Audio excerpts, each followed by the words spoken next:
கருப்பு ட்ரெய்லர நேத்திக்கு ஒரு லாங் வெயிட் கழிச்சு ஒரு வழியா விட்டுட்டாங்க. இந்த படத்தோட ட்ரெய்லர் வந்து நேத்து 7 மணிக்கு வரதா சொல்லியிருந்தாங்க. ஆனா 8 மணிக்கு தான் வந்துச்சு. அதில ஒரு சின்ன டிலே அப்படின்றது இருந்திருக்கு. இந்த படம் வந்து ரிலீஸ் ஆறதுக்கு இன்னும் 4 நாள் தான் இருக்கு. ட்ரெய்லரே நேத்திக்கு தான் விட்டுருந்தாங்க. அதுக்கு என்ன காரணம்ன்றது கண்டிப்பா நெறைய பேருக்கு தெரிஞ்சிருக்கும். இந்த ட்ரெய்லர் எப்படி இருக்கு அப்படின்றது இந்த வீடியோல நம்ம பார்ப்போம். ஃபர்ஸ்ட்டு பாசிட்டிவ்ஸ்லேருந்து ஸ்டார்ட் பண்ணிருவோம். ஜி.கே. விஷ்ணு அவர்களோட சினிமாட்டோகிராஃபி ஒரு பெரிய பாசிட்டிவ்னு தான் சொல்லலாம் அந்த ட்ரெய்லர்ல. விஷுவல்ஸ்லாம் வந்து சூப்பராவே இருந்துச்சு. கண்டிப்பா இந்த படம் வந்து ஒரு விஷுவல் ட்ரீட்டா இருக்கும் அப்படின்றது ட்ரெய்லர் பார்க்கும்போதே தெரியுது. அண்ட் ட்ரெய்லர் வந்து ஒரு 2 மினிட்ஸ் 45 செகண்ட்ஸ் ட்ரெய்லர். அத வந்து நல்லாவே கட் பண்ணியிருந்தாங்க. எனக்கு வந்து ட்ரெய்லர் கட் பண்ண விதமும் ரொம்பவே பிடிச்சிருந்தது. அண்ட் இந்த படத்தோட மியூசிக் டைரக்டர் சாயா அபியங்கர். இந்த ட்ரெய்லர்ல அவரோட பேக்ரவுண்ட் ஸ்கோர் எப்படி இருக்குன்னு கேட்டீங்கன்னா, பேக்ரவுண்ட் ஸ்கோர் வந்து நல்லாவே இருந்துச்சு. கருப்பன் கூடவா, ராத்தராசன் இந்த மாரி நெறைய பாட்ட வந்து இந்த ட்ரெய்லர்ல யூஸ் பண்ணியிருக்காரு.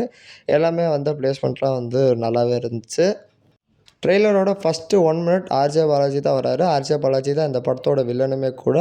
அவர காட்டுற போர்ஷனா இருக்கட்டும், அண்ட் அதுக்கப்புறம் சூர்யா அவர்கள் வர போர்ஷனா இருக்கட்டும், எல்லாமே வந்து ட்ரெய்லர்ல நல்லாவே பண்ணியிருந்தாங்க.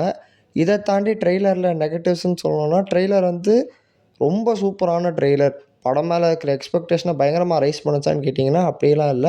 இந்த படம் மேல ஏற்கனவே ஒரு நல்ல ஹைப்புன்றது எனக்கு இருந்துச்சு.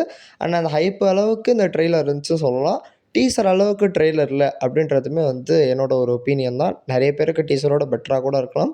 இல்ல என் ஒப்பீனியன் மாரி கூட இருக்கலாம். அதெல்லாம் ஒரு ஒருத்தரோட ஒப்பீனியன். பட் எனக்கு டீசர் அளவுக்கு ட்ரெய்லர் இல்ல. பட் ட்ரெய்லர் நல்லா தான் இருந்துச்சு. இந்த படத்தோட எக்ஸ்பெக்டேஷன்ஸ் எப்படி இருக்கு அப்படின்றத பார்த்தா, இந்த ட்ரெய்லர் பார்த்தம்போதே நெறைய பேருக்கு தெரிஞ்சிருக்கும். இது எப்படிப்பட்ட ஒரு படம் அப்படின்றது.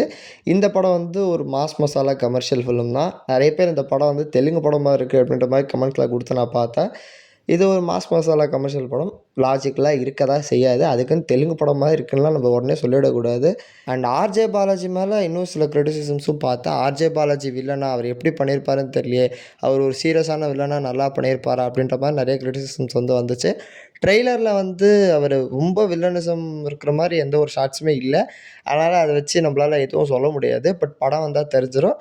எனக்கு தெரிஞ்ச வரைக்கும் இந்த படம் வந்து ஒரு நல்ல படமாவே அமையறதுக்கு நெறைய சான்ஸ் இருக்கு. அண்ட் ஆர்ஜே பாலாஜி அவர்களோட படம்னாலே ஒரு மினிமம் கேரண்டி ஃபிலிமா தான் இருக்கும். அண்ட் இந்த படமுமே வந்து அந்த மாரி இருந்தா நல்லா தான் இருக்கும்.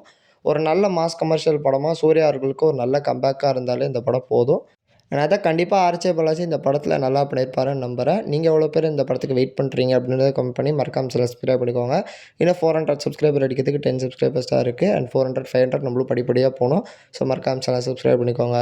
Until then good bye from RL.